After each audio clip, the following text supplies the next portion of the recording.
Okay, good morning, students. ସମସ୍ତଙ୍କ voice clear ଅଛି? Everything is clear?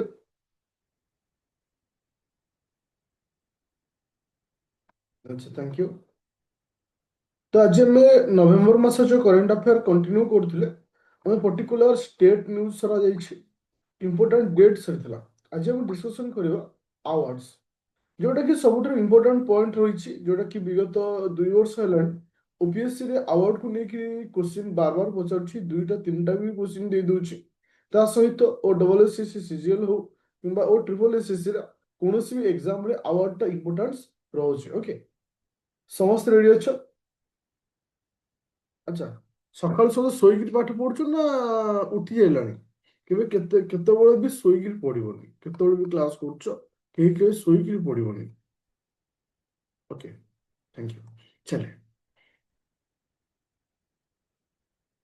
ଆଚ୍ଛା, ସମସ୍ତଙ୍କୁ ପିଡିଏଫ୍ ଶୋ ହଉଛି? ଆଜିର କ୍ଲାସର ପିଡିଏଫ୍ ସମସ୍ତଙ୍କୁ ଶୋ ହଉଛି?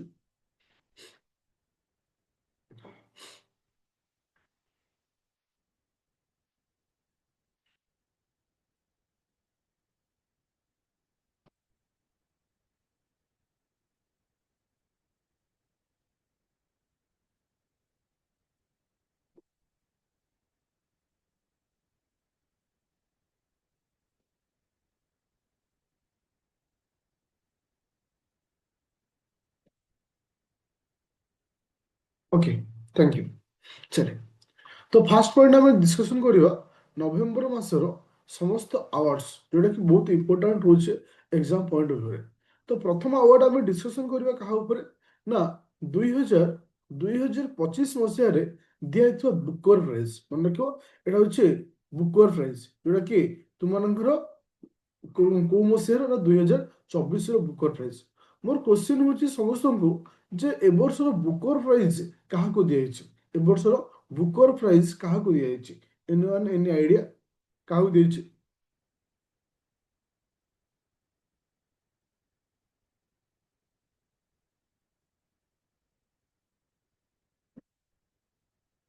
ଡେଭିଡ୍ ସାଲିଆ, ଯାହାକୁ କୋଉ ଆୱାର୍ଡ ଏବେ ରିସେଣ୍ଟଲି ଦିଆଯାଇଛି ନା ବୁକର ପ୍ରାଇଜ୍ ଦିଆଯାଇଛି। ଯେ ବୁକର ପ୍ରାଇଜ୍ ଦିଆ ହେବା ସହିତ ତ ଯୋଉ ମାନେ ସେ ଲେଖିଛନ୍ତି ସେ ଲେଖାର ନାଁଟା ହଉଛି ଇମ୍ପୋର୍ଟାଣ୍ଟ। ସେ କଣ ଲେଖିଛନ୍ତି ବା କୋଉ ଲେଖା ପାଇଁ ତାଙ୍କୁ ବୁକର ଆୱାର୍ଡ ଦିଆଯାଇଛି? ସେ ଲେଖାର ନାଁ କଣ?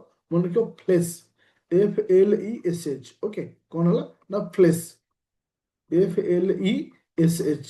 ବହୁତ ଇମ୍ପୋର୍ଟାଣ୍ଟ ରହୁଛି ଏକ୍ସାମ୍ ପଏଣ୍ଟ ଅଫ୍ ଭ୍ୟୁରେ। ତାହେଲେ କାହାକୁ ଦିଆଗଲା ଆଉ କୋଉ ଯୋଉ ଲେଖା ପାଇଁ ଦିଆଯାଇଛି ସେ ବିଷୟରେ ଡିସ୍କସନ୍ କଲେ। ଏବେ ଦେଖିବା ଏ ଯୋଉ ବୁକର ପ୍ରାଇଜ୍ ରିଲେଟେଡରେ କିଛି ପଏଣ୍ଟ ଯୋଉଟା କି ଆମକୁ ମନେ ରଖିବା ଅଛି, କାହିଁକି ନା তুমি ଜାଣିଛ ଓପିଏସସି କେବଳ ଗୋଟିଏ ପଏଣ୍ଟ ପଚାରି ନଥାଏ, ତାକୁ ନେଇକି ମଲ୍ଟିପୁଲ ପଏଣ୍ଟ କରି ପଚାରିଥାଏ କ୍ୱେଶ୍ଚିନ୍। ଯେ ଆମର ପ୍ରଥମ ଆୱାର୍ଡ ବା ଫାର୍ଷ୍ଟ ଆୱାର୍ଡ କେବେଠୁ ଷ୍ଟାର୍ଟ ହେଇଛି? It was first awarded in the year of 1969। କେବେଠୁ ପିଲେ?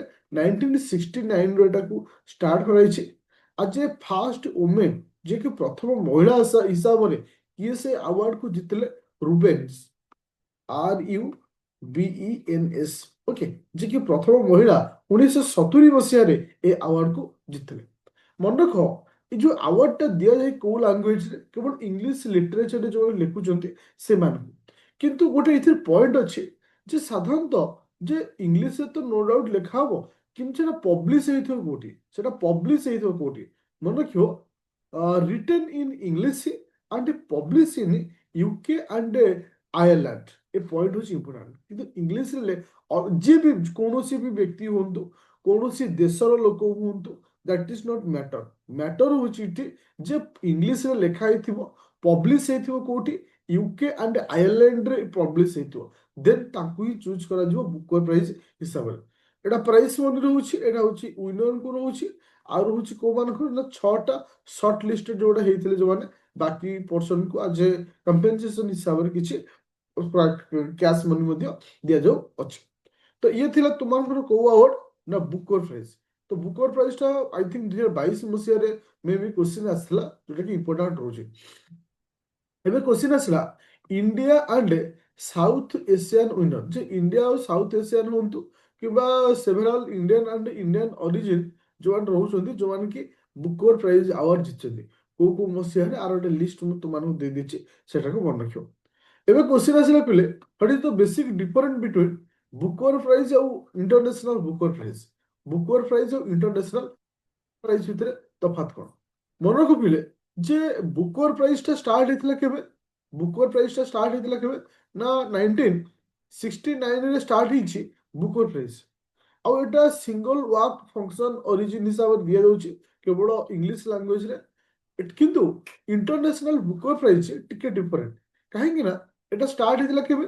ନା 2005 ମସିହାରେ ଷ୍ଟାର୍ଟ ହେଇଛି। ତ ଏଟା ହଉଛି ଯେକୌଣସି ଗୋଟେ ଲେଖା ଯଦି ଇଂଲିଶରେ ଟ୍ରାନ୍ସଲେଟେଡ ହେଇଛି, ଯେକୌଣସି ଗୋଟେ ଲେଖା ଅଦର ଲାଙ୍ଗୁଏଜ ଯଦି ଇଂଲିଶରେ ଟ୍ରାନ୍ସଲେଟ କରାଯାଉଛି ତ ତାକୁ ମଧ୍ୟ କନସିଡର କରାଯାଇଥାଏ। ତାକୁ ଆମେ କଣ କହୁଛେ? ଇଣ୍ଟରନ୍ୟାସନାଲ ବୁକର ପ୍ରାଇଜ ବୋଲି କହୁଛେ, ଯୋଉଟା କି 2005 ମସିହାରେ এটা ଏଷ୍ଟାବ୍ଲିଶମେଣ୍ଟ କରାଯାଇଥିଲା। ପୁରା କ୍ଲିୟର ହେଲା? ବୁକର ପ୍ରାଇଜଟା କେବଳ ଇଂଲିଶରେ ଲେଖା ହେଇଥିବ, କିନ୍ତୁ ଇଣ୍ଟରନ୍ୟାସନାଲ ବୁକର ପ୍ରାଇଜଟା ଯୋଉଟା କି ଟ୍ରାନ୍ସଲେଟେଡ ହେଇଥିବ, ଧର ଓଡ଼ିଆରେ ଲେଖା ହେଇଛି, ଓଡ଼ିଆରୁ ସେଟାକୁ ଟ୍ରାନ୍ସଲେଟ କରାଯାଇଥିଲା। ପୁରା ସମସ୍ତେ ବୁଝିପାରିଲେ? ଏଭ୍ରିୱାନ୍ କ୍ଲିୟର ଯେ ବୁକର ପ୍ରାଇଜ ଏଥର କାହାକୁ ଦିଆଯାଇଛି, ବୁକର ପ୍ରାଇଜ କୋଉ ଲେଖା ପାଇଁ ଦିଆଯାଇଛି, ଆଉ ବୁକର ପ୍ରାଇଜ ଏଇ ମାନେ ପ୍ରଥମ ମହିଳା କାହାକୁ ମିଳିଥିଲା ବୁକର ପ୍ରାଇଜ, ଆଉ ତୁମମାନଙ୍କର ବୁକର ପ୍ରାଇଜର କ୍ରାଇଟେରିଆ କଣ ରହୁଛି? ପୁରା କ୍ଲିୟର? ଆଚ୍ଛା, ଏବେ ଯିବା ନେକ୍ସଟ ପଏଣ୍ଟ, ଯାହାକୁ ଆମେ କହୁଛେ ବାଲ ସାହିତ୍ୟ ପୁରସ୍କାର 2025। ବାଲ ସାହିତ୍ୟ ପୁରସ୍କାର 2025। ଦେଖ, ଏଇଠି ଟିକେ ସମସ୍ତେ କନଫ୍ୟୁଜନ ହେଇଥାନ୍ତି। ଗୋଟେ ପୁରସ୍କାର ଅଛି ସାହିତ୍ୟ ଏକାଡେମୀ ଆୱାର୍ଡ, ମନେ ଏଇଟା ହଉଛି ସେପାରେଟ। କିନ୍ତୁ ବାଲ ସାହିତ୍ୟ ପୁରସ୍କାର ଆୱାର୍ଡ ତୁମେ ଅଲରେଡି ବୁଝିପାରୁଥିବ କୋଉ ମାନଙ୍କୁ ଏ ଆୱାର୍ଡଟା ଦିଆଯାଉଛି? ଛୋଟ ପିଲାମାନଙ୍କୁ ବାଲ ସାହିତ୍ୟ ପୁରସ୍କାର ଆୱାର୍ଡ, ଯୋଉଟା କି 2025 ମସିହାରେ ଆୱାର୍ଡ ଡିକ୍ଲେୟାର ହେଇଛି। ତ ଏଟା, ହଁ, ଏଟା କେବେଠୁ ଷ୍ଟାର୍ଟ ହେଇଛି ଏ ଆୱାର୍ଡଟା, କିମ୍ବା କେବେଠାରୁ ଦିଆଯାଉଛି କି କହିବ? ମନେ ରଖିବ, ତୁମର 2010 ମସିହାରୁ ଏ ଆୱାର୍ଡକୁ ଦିଆଯାଉଛି। ଏଟା 24ଟା ଲାଙ୍ଗୁଏଜରେ ଦିଆଯାଇଥାଏ। ଆର କ୍ରାଇଟେରିଆ ହଉଛି କଣ? କ୍ରାଇଟେରିଆ ହଉଛି ଯେ ବୟସ ହେଇଥିବ କେତେ?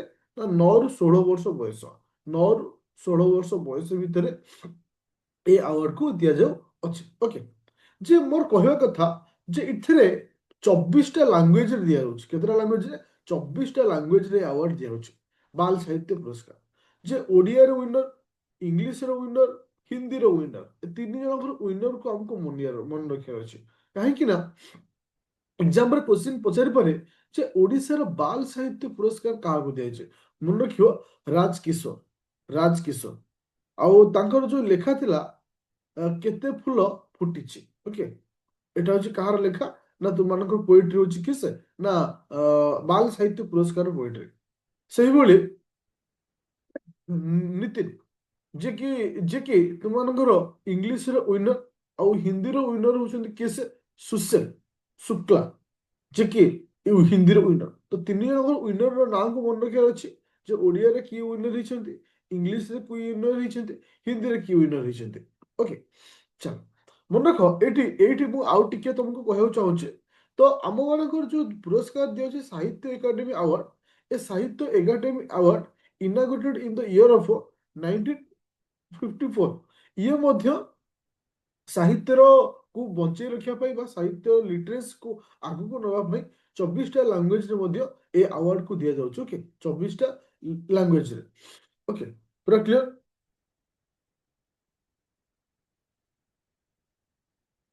ପୁରା କ୍ଲିୟର?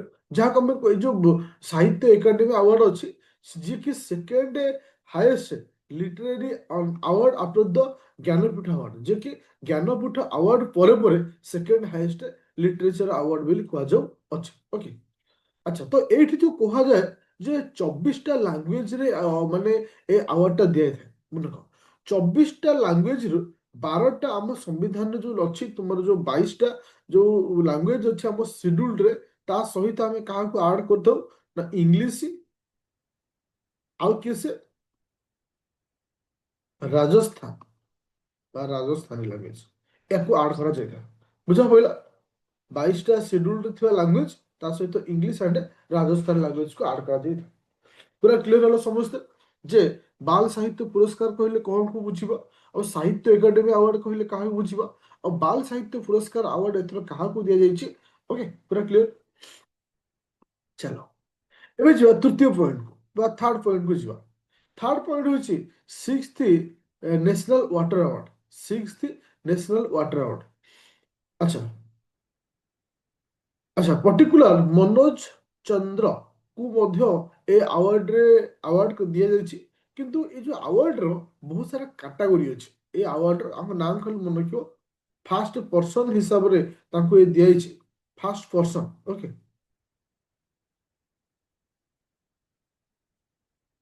ହଁ, ଯେ ମନୋଜ ଚନ୍ଦ୍ର କୁ ଦିଆଯାଇଛି, ଯିଏ ଆଜ ଏ କେମିଷ୍ଟ୍ରି ଟିଚର, ଯିଏକି ଉତ୍ତରାଖଣ୍ଡରେ ରହୁଛନ୍ତି, become the first person for the state to receive national water award, national water ଆୱାର୍ଡକୁ ରିସିଭ୍ କରିଛନ୍ତି। କିନ୍ତୁ ମୋର କହିବାର କଥା ହଉଛି ପିଲେ, ଯେ ଏ ପର୍ସନ ହିସାବରେ ଆମ ନାଁ କମେ ମନେ ରଖିବେ, କିନ୍ତୁ ଏଥିରେ 10ଟି କାଟାଗୋରୀରେ ଆୱାର୍ଡ ଦିଆଯାଏ। କେତେଟା କାଟାଗୋରୀ? 10ଟା କାଟାଗୋରୀ। କିନ୍ତୁ ଆମକୁ ସବୁ କାଟାଗୋରୀ ମନେ ରଖିବା ଦରକାର ନାହିଁ। କିଛି କାଟାଗୋରୀ ଅଛି ଯୋଉଟାକି ଆମ ପାଇଁ ଇମ୍ପୋର୍ଟାଣ୍ଟ ରହୁଛି। ଆଚ୍ଛା, ତା ପୂର୍ବରୁ ମୁଁ ଖାଲି ଜଷ୍ଟ ଆର ଇଏକୁ କହିଦେଉଛି, ଏଟା କେବେଠୁ ଦିଆଯାଉଛି, ଏ ଆୱାର୍ଡଟା କେବେଠୁ ଷ୍ଟାର୍ଟ ହେଇଛି, କି ହବ, ଏ ଆୱାର୍ଡଟା କେବେଠୁ ଷ୍ଟାର୍ଟ ହେଇଛି, ତାହେଲେ ସେଟା ମୁଁ କହିଦଉଛି। ମନେ ରଖ, এই আওয়ার্ডটা তোমাকে 2001 ইন্ট্রোডিউসড ইন 2018, 2018 মସିହାରେ ଫାଷ୍ଟ ଏ ଆୱାର୍ଡକୁ ଇଣ୍ଟ୍ରୋଡ୍ୟୁସ କରିଥିଲା। Ministry of Jal Shakti ଅଣ୍ଡରରେ A award ଆସିଥାଏ। ଓକେ, ତ ମୋର କହିବା କଥା ହଉଛି, ଏଥର କାଟାଗୋରୀ ୱାଇଜ ଯୋଉ ଦିଆଯାଇଛି, ଓଡ଼ିଶାର କିଛି ପଏଣ୍ଟ ରହିଛି, ଆଉ ଇଣ୍ଡିଆର ମଧ୍ୟ କିଛି ପଏଣ୍ଟ ରହିଛି। ବେଷ୍ଟ ଷ୍ଟେଟ୍ ଆୱାର୍ଡ କାହାକୁ ଦିଆଯାଇଛି? Best state award, best state award first ଆସୁଛି କିଏ ସେ, ନା ତୁମର ମହାରାଷ୍ଟ୍ର, ସେକେଣ୍ଡ ଗୁଜୁରାଟ, ତାପରେ ହଉଛି ହରିୟାଣା। ତ ଖାଲି ଏତିକି ପ୍ରଥମେ ମନେ ରଖିବା। ଓକେ, ପୁରା କ୍ଲିୟର? ଫାଷ୍ଟ ହଉଛି ମହାରାଷ୍ଟ୍ର, ତାପରେ ଆସିଲା ଗୁଜୁରାଟ, ତାପରେ ଆସିଲା କି ହରିୟାଣା। ପୁରା କ୍ଲିୟର? First state award. ତ ଏବେ ଆସିଲା ବେଷ୍ଟ ଡିଷ୍ଟ୍ରିକ୍ଟ ଆୱାର୍ଡ। ଡିଷ୍ଟ୍ରିକ୍ଟ ଆୱାର୍ଡରେ ଜୋନ୍ ୱାଇଜ ଦିଆଯାଇଛି, ଯେମିତି east zone, west zone, north zone, south zone. ତ ତୁମକୁ ଏଟାକୁ ଡିଷ୍ଟ୍ରିକ୍ଟ ୱାଇଜ ମନେ ରଖିବାକୁ ପଡିବ। ଓକେ, ଡିଷ୍ଟ୍ରିକ୍ଟ ୱାଇଜ ମନେ ରଖିବ। ଛତିଶଗଡ଼ର କୋଉ ଡିଷ୍ଟ୍ରିକ୍ଟ, ମଧ୍ୟପ୍ରଦେଶର କୋଉ ଡିଷ୍ଟ୍ରିକ୍ଟ, ତାମିଲନାଡୁର କୋଉ ଡିଷ୍ଟ୍ରିକ୍ଟ, ଏଠି ଡିଷ୍ଟ୍ରିକ୍ଟ ୱାଇଜ ଦିଆଯାଇଛି। ଡିଷ୍ଟ୍ରିକ୍ଟ ୱାଇଜ ଏତେ ଇମ୍ପୋର୍ଟାଣ୍ଟ ନାହିଁ, ବଟ୍ ଇମ୍ପୋର୍ଟାଣ୍ଟ ହଉଛି ଆମ ପାଇଁ କିଏ ସେ, କୋଉ ଷ୍ଟେଟକୁ ବେଷ୍ଟ ଆୱାର୍ଡ ଦିଆଯାଇଛି। ତାପରେ ଆସିଲା ହଉଛି କ'ଣ, ଏମିତି ଅନେକ ସାରା କାଟାଗୋରୀ ଅଛି। ଫୋର୍ଥ ନମ୍ବର କାଟାଗୋରୀ ଗୋଟେ ଅଛି ଆଉଟସାଇଡ କ୍ୟାମ୍ପସ କାଟାଗୋରୀରେ।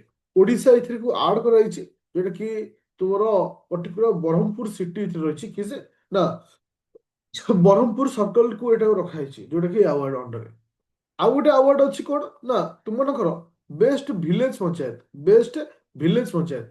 ଏଟା ଏକ୍ସାମରେ କ୍ୱେଶ୍ଚିନ୍ ଆସିଥିଲା, ଯେ ବେଷ୍ଟ ଭିଲେଜ ପଞ୍ଚାୟତର ଆୱାର୍ଡ କାହାକୁ ଦିଆଯାଇଛି। ମନେ ରଖ, ଜଏଣ୍ଟଲି ନମ୍ବର ୱାନରେ ଦୁଇଟି ଷ୍ଟେଟ୍ ଅଛନ୍ତି। ଗୋଟେ ହଉଛି କିଏ ସେ, ନା ତୁମର କେରଳ ବି ଆସୁଛି, ଗୋଟେ ଆସୁଛି କିଏ ସେ, ଆନ୍ଧ୍ରପ୍ରଦେଶ ଆସୁଛି। ଓକେ, ଗୋଟେ ହଉଛି ପାୟମ, ଦୁବି ଘାନୁପାଲି, ଏ ଯୋଉ ଦିଟା ଡିଷ୍ଟ୍ରିକ୍ଟ ଅଛି। ଓକେ, ଏ ଡିଷ୍ଟ୍ରିକ୍ଟର ନାଁ, ସରି ଭିଲେଜ ଅଛି, ଏ ଦିଟା ଭିଲେଜର ନାଁକୁ ମନେ ରଖିବ। ଗୋଟେ ହଉଛି ଆନ୍ଧ୍ରପ୍ରଦେଶର, ଗୋଟେ ହେଲା କେରଳ। ଏଟା ହଉଛି ଇମ୍ପୋର୍ଟାଣ୍ଟ ପଏଣ୍ଟ, କାହିଁକି ନା ଆମକୁ ପଚାରେ ଯେ ମାନେ ବେଷ୍ଟ ଭିଲେଜ ଆୱାର୍ଡ କିଏ ଦିଆଯାଇଛି। ଠିକ ସେଇଭଳି ଆଉ ଗୋଟେ ପଏଣ୍ଟ ଆସୁଛି, ଯେ ବେଷ୍ଟ ସ୍କୁଲ ଅର କଲେଜ ଆୱାର୍ଡ। ବେଷ୍ଟ ସ୍କୁଲ ଆଉ କଲେଜ ଭିତରେ ଓଡ଼ିଶାର ଗୋଟେ ସ୍କୁଲ ଅଛି, ଯିଏକି ତୃତୀୟ ସ୍ଥାନରେ ଅଛି। ସେ ସ୍କୁଲର ନାଁ କଣ, ମନେ ରଖିବ।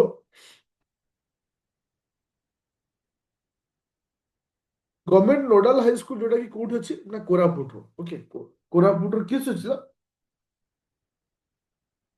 ମାଲୁସା ନାଥ, ଯୋଉଟା କି ଗଭର୍ଣ୍ଣମେଣ୍ଟ ନୋଡାଲ ହାଇସ୍କୁଲ, ଯୋଉଟା କି କୋରାପୁଟରେ ଅଛି। କି ଜାଣିଛ ନା ଜାଣିନା କି? ଆଚ୍ଛା, ତ ଏଇଟା କୋଉଠି ଅଛି? ଏଇଟା ଓଡ଼ିଶାର କୋରାପୁଟରେ ଅଛି। ତ ଆମକୁ ଏଇ ସ୍କୁଲର ନାଁକୁ ମନେ ରଖିବାର ଅଛି, ଯେ କି ଏ ବର୍ଷ ସିକ୍ସଥ ନ୍ୟାସନାଲ ୱାଟର ଆୱାର୍ଡରେ ଏକୁ ସ୍ଥାନ ଦିଆଯାଇଛି। ଆଚ୍ଛା, ପୁରା କ୍ଲିୟର ହେଲା? ଆଉ କିଛି ମନେ ରଖିବା ଦରକାର ନାହିଁ, ଆମକୁ ଖାଲି ଏତିକି ମନେ ରଖିବାର ଅଛି। ଆଚ୍ଛା, ମୁଁ ଟିକେ ଏଟାକୁ ରିଭିଜନ କରିଦଉଛି, କାହିଁକିନା ଟିକେ କନଫ୍ୟୁଜନ ହେଇଥିବ। ଦେଖ, ଏଥର ଆମକୁ କୋଉ ଆୱାର୍ଡ ଦିଆଯାଇଛି? Sixth national water award. Sixth national water ହିସାବରେ first person for the state to receive national water award, ଆଜ ଏ ପର୍ସନ ହିସାବରେ କିଏ ସେ, ନା ମୋହନ ଚନ୍ଦ୍ରଙ୍କୁ ଏ ଆୱାର୍ଡଟା ଦିଆଯାଇଛି। ତାପରେ ଆର ବହୁତ ସାରା କାଟାଗୋରୀ ଅଛି, ତ 10ଟା କାଟାଗୋରୀରେ ଏ ଆୱାର୍ଡକୁ ଦିଆଯାଇଥାଏ, ଯାହାକି ତୁମର ଜଳ ଶକ୍ତି ମିନିଷ୍ଟ୍ରି ଅଣ୍ଡର ଏଟା ଆସୁଛି।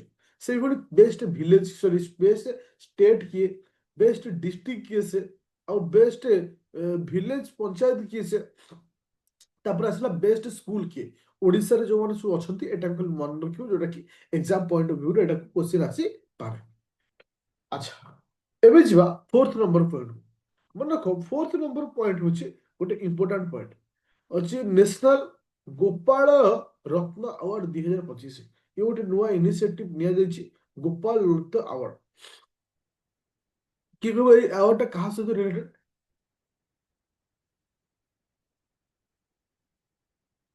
এই ଆୱାର୍ଡଟା କାହା ସହିତ ରିଲେଟେଡ? ନ୍ୟାସନାଲ ଗୋପାଳ ରତ୍ନ ଆୱାର୍ଡ 2025, এটা କାହା ସହିତ ରିଲେଟେଡ?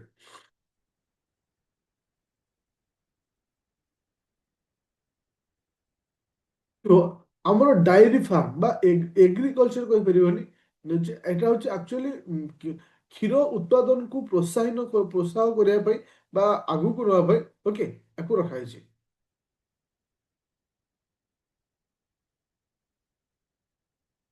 ଆଚ୍ଛା, ଏଟା କେବେ ଆୱାର୍ଡକୁ ଇଣ୍ଟ୍ରୋଡ୍ୟୁସ କରାଯାଇଥିଲା ବା କେବେ ଆୱାର୍ଡକୁ ଦିଆଯାଇଥିଲା? ମନେ ରଖିବ ମିଲ୍କ ଡେ ଦିନ, ଯୋଉଦିନ ଆମେ ମିଲ୍କ ଡେ ସେଲିବ୍ରେଟ କରୁ। ମୋର କ୍ୱେଶ୍ଚିନ୍ ହଉଛି ତାହେଲେ ମିଲ୍କ ଡେ କିଏ ସେ?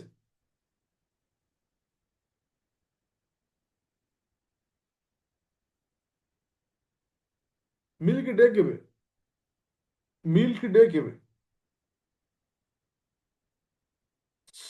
17 ନଭେମ୍ବର। ମୁଁ ତ କାଲି କହିଥିଲି ଡେ ଇମ୍ପୋର୍ଟାଣ୍ଟ ଡେଟ୍ରେ, କାଲି ଆମେ ଡିସ୍କସନରେ 21 ନଭେମ୍ବର, ମନେ, ସରି, 26 ନଭେମ୍ବର, ଯୋଉଦିନ ଆମ କନଷ୍ଟିଟ୍ୟୁସନ ଡେ ରୂପେ ଆମେ ପାଳନ କରୁଛେ ବା ସମ୍ବିଧାନ ଦିବସ ରୂପେ ଆମେ ପାଳନ କରୁଛେ, ସେଦିନ ହଉଛି ଆମର ମିଲ୍କ ଡେ। ତ ଏଇଠି ଗୋଟେ ଜିନିଷ ମୁଁ କହିବାକୁ ଚାହୁଁଛି, who is the father of the white revolution? White ରିଭଲ୍ୟୁସନଟା କାହା ସହିତ ରିଲେଟେଡ? ନା ମିଲ୍କ ସହିତ ରିଲେଟେଡ।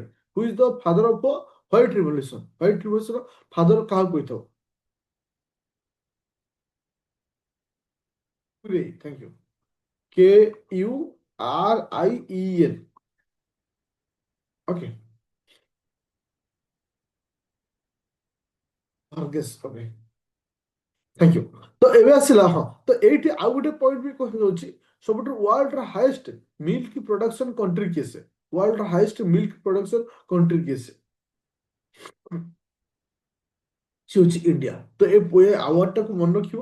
ए अवार्ड रिलेटेड जो पॉइंट जो रहुची, जो ती पॉइंट मु डिस्कशन कली, सेति पॉइंट मध्ये लिखियो। ओके, क्लियर होला समस्त? अच्छा, एबे ଯିବା ନେକ୍ସଟ ପଏଣ୍ଟ। ନେକ୍ସଟ ପଏଣ୍ଟ ବହୁତ ଇମ୍ପୋର୍ଟାଣ୍ଟ ପଏଣ୍ଟ, ଯୋଉଟା କି ଓପିଏସସି ଲାଷ୍ଟ ଟାଇମ ପଚାରିଥିଲା କ୍ୱେଶ୍ଚିନ୍ 2022 ରେ, ଯେ ତୁମମାନଙ୍କର Indira Gandhi peace prize, Indira Gandhi peace prize ଏଥର କାହାକୁ ଦିଆଯାଇଛି?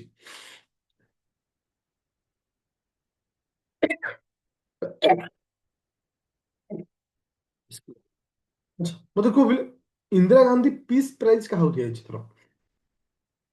ମନେ ରଖିବ ମିଚେଲ,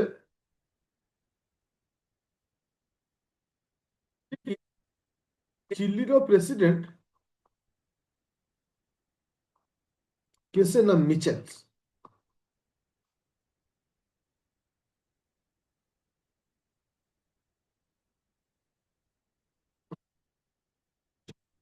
ସେଠି ହଉଛି ଯେ ଏଇ ଯୋଉ ଇନ୍ଦିରା ଗାନ୍ଧୀ ପିସ୍ ପ୍ରାଇଜ ଯୋଉ ଅଛି, ଏଟା କେବେ ଏଷ୍ଟାବ୍ଲିଶମେଣ୍ଟ ହେଇଥିଲା?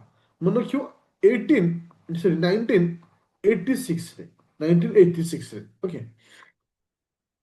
ଯୋଉଟା କି 25 ଲକ୍ଷ ଟଙ୍କା ଏଥିରେ ପୁରସ୍କାର କରାଯାଏ, ଯୋଉଟା କି ତୁମର ଆକୁ ଡୋନେଟ କିଏ କରନ୍ତି? ନା ଇନ୍ଦିରା ଗାନ୍ଧୀ ଫାଉଣ୍ଡେସନ ଯୋଉଟା ଅଛି, ଆକୁ ସେ ଡୋନେଟ କରିଥାଏ। ତ ଇଏ ଥିଲା ତୁମମାନଙ୍କର 2025 ନଭେମ୍ବର ମାସର ଇମ୍ପୋର୍ଟାଣ୍ଟ ଆୱାର୍ଡ ଆଣ୍ଡ ମାନେ ପ୍ରାଇଜ ଆମେ କହିପାରିବା ବା ଆୱାର୍ଡ ସବୁ ଥିଲା।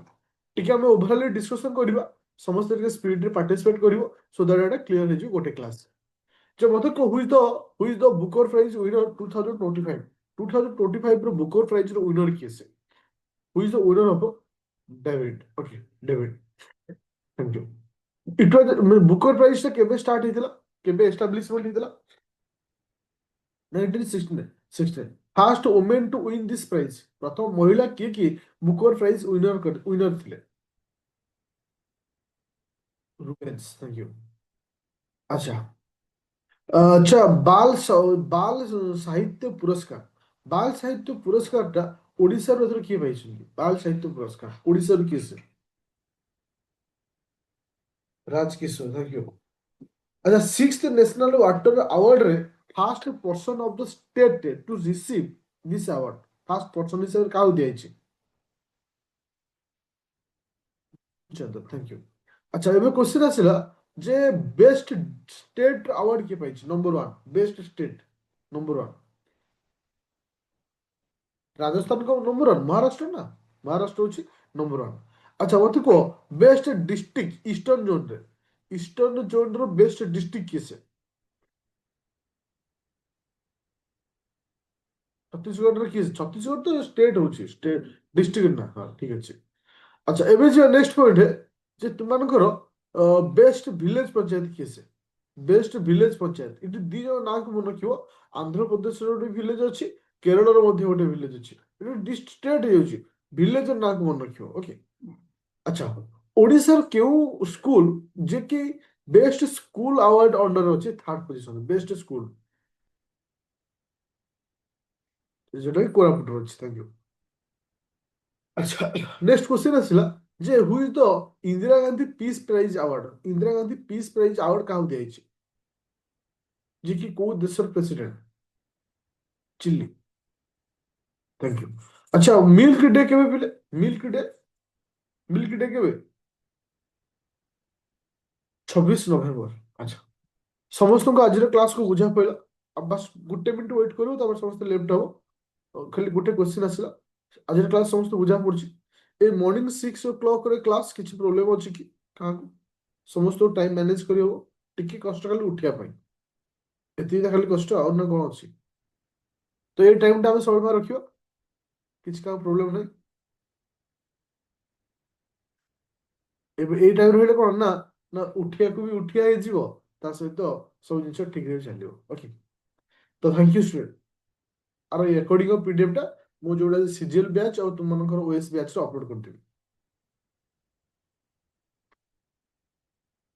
ଥ୍ୟାଙ୍କସ୍